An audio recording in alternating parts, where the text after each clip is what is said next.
Komandan Kodim 0106 Aceh Tengah, Letnan Kolonel Infanteri Kurniawan Agung Sancoyo menyampaikan apresiasinya kepada masyarakat Aceh Tengah yang menyambut dengan antusias meriah rombongan kirap api obor PON 21 Aceh Sumut.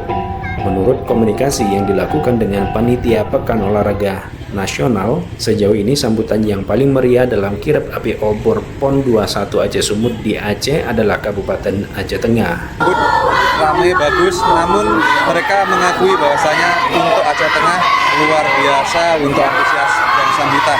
Warga, anak sekolah, bahkan sepanjang perjalanan sudah nampak kesiapan-kesiapan yang mungkin menunjukkan bahwasanya Aceh Tengah siap untuk menjadi tuan rumah. Ditambahkan Dandim, hal itu semua masih belum menjadi kebanggaan Aceh Tengah karena cabang lomba masih akan berlangsung selama kurang lebih 10 hari ke depan hingga tanggal 19 September 2024. Maka dari itu dirinya berpesan agar semua pihak menjaga keamanan, kebersihan, dan antusias masyarakat terus ditunjukkan selama pertandingan PON 21 Aceh Sumut berlangsung di daerah tersebut.